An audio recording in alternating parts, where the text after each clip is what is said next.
Over the last decade or so, I've started multiple businesses, some physical products, a couple of software products, and also even a dropshipping company. And I succeeded.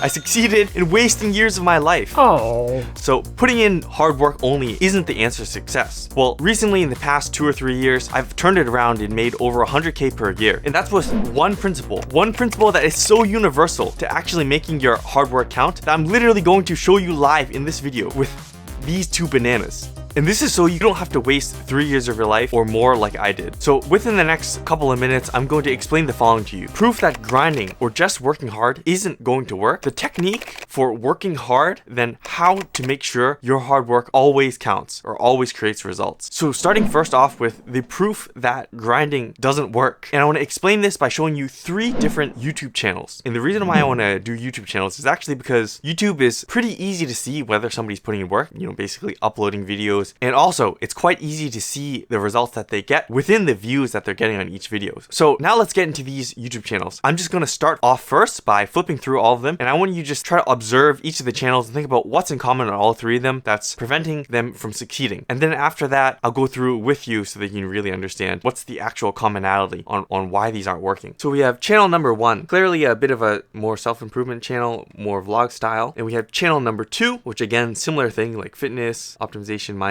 posts a bunch of videos about some health stuff as well as fitness and self-improvement. And channel number 3, we have some guy who is clearly a gaming channel just based on his name, and he has tons of videos from games. So now that I've shown all the channels, let's go through one more time to see what's actually in common with all these channels to show the proof that putting in just the hard work isn't going to get the results. So starting with the first channel again, I believe she has a ton of shorts. If you take a look at the videos and see the views, so the actual results from this hard work, you can see like, 60 views, I think is like the top video, and every single other video doesn't even have more than maybe pretty much about 10 views. But clearly putting in the hard work, like these thumbnails have a certain branding and she's taking quite a few pictures to actually put these together. So this obviously takes time. And then you have this guy Johnny here. He's recently been posting pretty much daily. So like 17 hours go a day, go 3 days, 4 days. He also does have shorts as well, a bunch of shorts. He obviously has to do work on the thumbnails because there's no other way to get text on here. It's not like he's just using the auto-generated. So he's putting in the work. He did his channel branding. And last guy, he literally,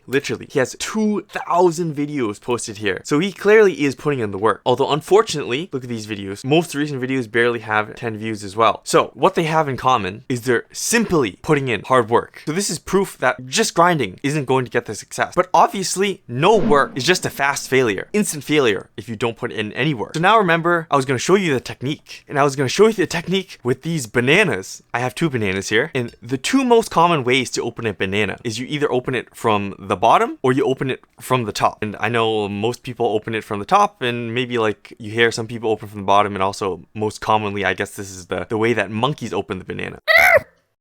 So I'm going to do the monkey way first. So the classic monkey way is you pinch the bottom, so you break it open, right? So the bottom breaks open, and then you can peel open the banana, and okay, ready to eat. Oh fuck, I should skin. But anyway, unfortunately with this method, you mash the top when you actually pinch it, so to crack it open to open it. And secondly, you get your hands dirty because doing that pinching action kind of gets some of that mashed banana on you. So 2 downfalls. So I have the second banana here with the top method. So the top method, I'm not actually going to do this one because I have something else in store for this banana. But as many as you know, you take the top and you basically just try to twist it off so then it breaks right here, and then you can peel the banana back. Although the downfall with this one, although it does work with ripe bananas, when the banana's raw, you would see right here, it just wouldn't rip. I'm sure you've had those times where you try to open a somewhat raw banana and you're like, and you just mash up the top, and then you end up having to like maybe split it down the side, just peel it open that way because the skin won't come apart, and then you end up getting your hands dirty anyways, and it's a mess. Same thing, you mash up the top. So those ways, not that great, although most common. Well, there's actually a third way, and this time I'm actually going to open up this banana. So the third way is if you take the top, starting from the top, and you actually hold your hands in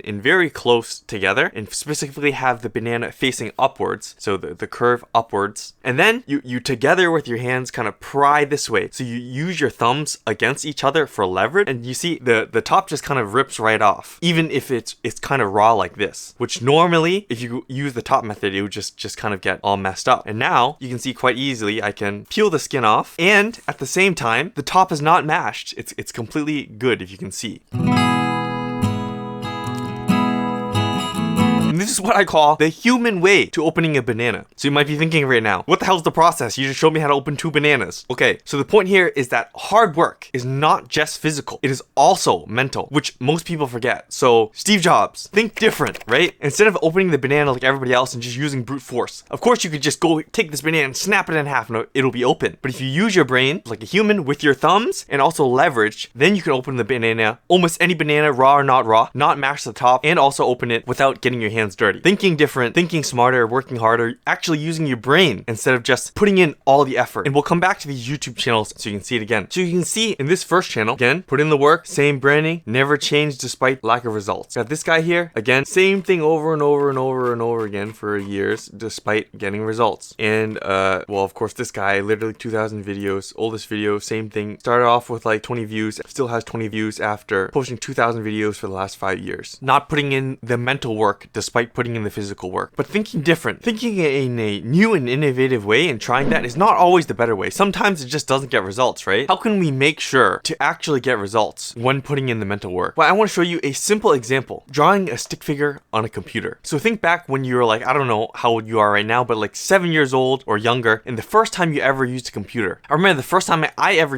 wanted to use a computer, probably when I was like 7 years old. I wanted to draw something on the computer. So imagine this is you at like 7 years old. You want to draw a stick figure on the computer. And of course you don't know how to do this, but regardless, you hop on the computer and you remember that you can draw because maybe you've seen somebody in the library before drawing on the computer. So you're like, okay, how do I do that? But you have no idea where to start. So maybe you go to your mom and you're like, oh, you know, mom, how do I actually draw something in the computer? So your mom comes over, your dad comes over, and it's like, oh yeah, you gotta open up this Paint app. So then you open MS Paint and you're able to draw on there. And you know, I will actually open MS Paint as well. So you have MS Paint open, and as a young boy, not knowing how to use a computer, never using MS Paint before, you want to draw a stick figure. But then you come on here and you start clicking around, and oh no, nothing comes out. So you wonder, and you start to look around at what Paint actually has to offer. So you start over here like, oh, you know, what are these? I don't really recognize what these are. You know, paste, cut, I don't know, selecting, I don't know. But oh, what is this? I see a pencil. I remember in real life, I've used a pencil before to draw my stick figures. Maybe the pencil here will work. So you click the pencil and you start scribbling around. And you're like, oh yeah, it actually works. Now I can draw my stick figure. But wait, now I got these scribbles here. It's gonna